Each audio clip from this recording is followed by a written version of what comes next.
Hello friends, welcome to the channel. दोस्त इस video में हम लोग देखेंगे कल मार्केट में क्या मूवमेंट हो सकता है। तो दोस्त प्रीवियस जो वीडियो था वहाँ पे मैंने आपको एक चीज़ के बारे में क्लियरली कहा था कि बजट के बाद या फिर बजट से थोड़ा पहले ही मार्केट में एक रिवर्सल आएगा।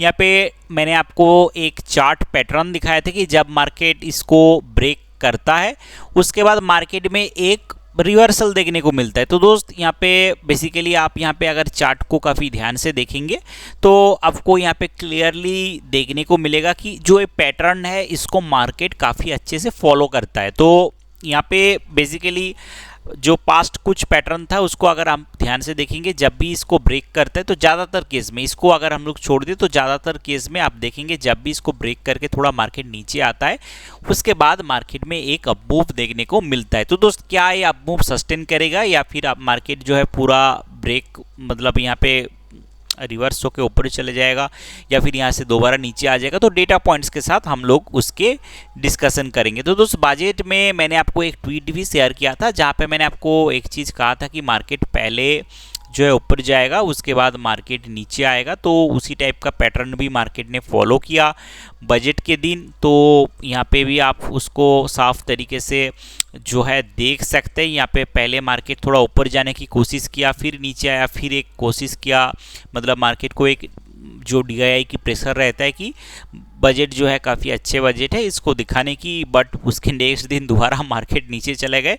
तो हम लोगों का जो ट्वीट था मार्केट में बिहेवियर्स भी कुछ उसी तरीके से था। तो दोस्त कुछ दर्शक हम लोगों को मैसेज कर रहे थे कि आप वीडियोस क्यों नहीं बनाए। तो दोस्त सबसे पहली जो बात है, यहाँ पे वीडियोस मैं तब बनाता हूँ जब मार्केट में कुछ इंपॉर्टेंट इवेंट्स मतलब होता है या फिर मार्केट में कुछ इंपॉर्टेंट्स अपडेट आपके साथ शेयर करना होता है। तो दोस्त यहाँ पे इंपॉर्टेंट अपडेट्स बजट से पहले ही मैंने आपको बताया था, ट्विटर में भी ट्वीट कर दिया था कि क्या मूवमेंट होगा, तो वहाँ पे वीडियो बनाने की कोई ख़ास वजह नहीं रहा।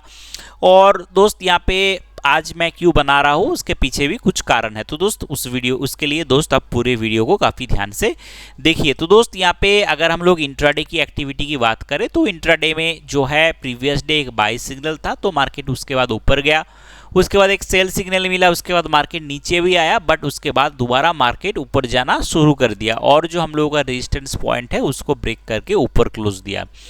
तो ऐसा आज नहीं, पिछले काफ़ी बार आप देखेंगे कि मार्केट में जब सेल सिग्नल मिलता है तो इमीडिएट मार्केट रिवर्स नहीं करता। काफ़ी बार जो है मार्केट थोड़ा उस ट्रेंड को कंटिन्यू रखता है, उसके बाद उसके नीचे जाते हैं। तो दोस्त उसके लिए आपको ज़्यादा दूर नहीं जाना होगा, आप यहाँ पे भी सिंपली देख सकते हैं। यहाँ पे सेल सिग्नल मिला, उसके बाद मार्केट ऊपर गया, थोड़ा नीचे आया, फिर ऊपर गया, यहाँ पे सेल सिग्नल मिला, फिर भी मार्केट थोड़ा ऊपर गया और रेजिस्टेंस से मार्केट धड़ाधड़ नीचे आ गया। तो जहाँ पे हम लोगों को सेल सिग्नल मिला था उसके नीचे चला गया। उसी तरीके से सेम तरीके से अगर आप बाई सिग्नल देखेंगे तो बाई के केस में ज़्यादातर टाइम मार्केट में रिवर्सल इमीडिएट देखने को मिलता है। तो दोस्त इस केस में आप देख सकते हैं इमीडिएट रिवर्सल हुआ, यहाँ पे भी आप देख सकते हैं इमीडिएट रिवर्सल होकर मार्केट ऊपर चला गया।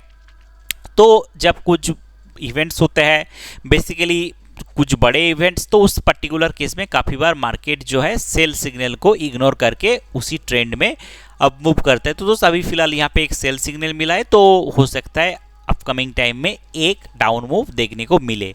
तो दोस्त ये तो था इंट्राडे चार्ट की बात। तो आप देखते हैं यहाँ पे कुछ पोजिशनल सेटअप में क्या बन रहा है। तो दोस्त यहाँ पे पोजिशनल सेटअप को अगर आप ध्यान से देखेंगे तो यहाँ पे एक वॉल्यूम वोलेटिलिटी डाइवर्जेंस देखने को मिलेगा आपको।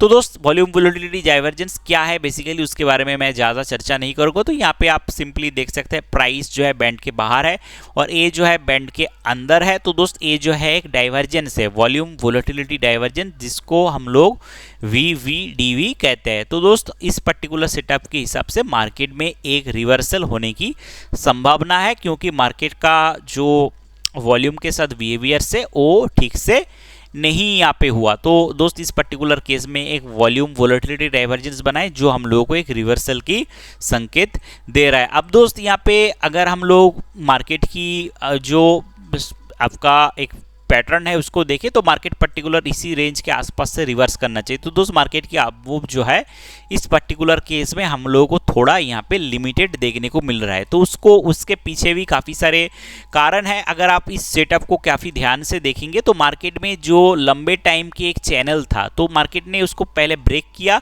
उसके बाद अभी फिलहाल दोबारा एंट्री करने की उस पर्टिकुलर चैनल में एंट्री करने की कोशिश कर रहे। तो दोस्त इस पर्टिकुलर जगह में मार्केट को एक रेजिस्टेंस देखने को मिलेगा। अगर इस पर्टिकुलर लेवल्स को हम लोग देखें तो उसके साथ अगर हम लोग कंपेयर करके यहाँ पे देखें तो अप मूव जो है यहाँ पे भी हम लोगों को थोड़ा लिमिटेड देखने को मिल रहा है। अब दोस्त यहाँ पे अगर हम volatility based overbought oversold indicator को भी काफ़ी ध्यान से देखें तो इसकी करंट वैल्यू जो है 73 है। तो दोस्त ये भी हम लोगों को एक संकेत दे रहा है काफ़ी तेज़ी से मार्केट हो सकता है ओवरबॉट में एंट्री कर जाए। तो दोस्त प्रीवियस में मार्केट ओवरबॉट से थोड़ा ही कुछ पॉइंट से नीचे आ गया था। अब दोस्त अगर हम लोग इस पर्टिकुलर पॉइंट को देखें, मार्केट की इस पर्टिकुलर रेंज को देखें तो दोस्त पास्ट में जब मार्केट इस पर्टिकुलर रेंज में था तो यहाँ पे जो रेजिस्टेंस पॉइंट था, मतलब यहाँ पे इसका जो वैल्यू था अभी उससे नीचे, मतलब अभी प्राइस उस लेवल तक पहुंचा भी नहीं मगर उससे नीचे जो है ये जो है इसके ऊपर चढ़ चुका है। तो मतलब मार्केट और भी जब आगे जाएगा ये काफ़ी जल्दी जो है ओवरबॉट में एंट्री करेगा। तो इसके जो रूल्स होते हैं, मार्केट जब ओवरबॉट में एंट्री कर जाते हैं और वहाँ से जब नीचे आना चालू होता है, मतलब ओवरबॉट को टच करके मार्केट जब नीचे आना चालू होता है तो वहाँ पे एक ट्रेंड रिवर्सल होने की संभावना होता है। तो दोस्त जितनी जल्दी एंट्री करेगा उतनी जल्दी रिवर्सल होने की संभावना जनरली रहता है। तो उस पर्टिकुलर केस में भी देखा जाए तो मार्केट में एक जो है अपकमिंग टाइम में जो है काफ़ी तेज़ी से एंट्री कर सकते हैं। तो दोस्त ये जो है कुछ पैटर्न है मार्केट में जो हम लोग को यही सजेस्ट कर रहे हैं कि मार्केट में जो है अपकमिंग टाइम में मार्केट में ट्रेंड जो है थोड़ा वीक रह सकता है। तो दोस्त ये तो था डेटा पॉइंट्स का बात। अब अगर हम लोग कैश मार्केट की बात करें तो दोस्त यहाँ पे कुछ खास एक्टिविटी आज हुआ नहीं। एफआईआई जो है आज छोटे मोटे अमाउंट जो है बाई किया, डीआईआई छोटे मोटे अमाउंट की सेलिंग किया। तो ओवरऑल बेसिस पे कुछ खास एक्टिविटी नहीं हुआ।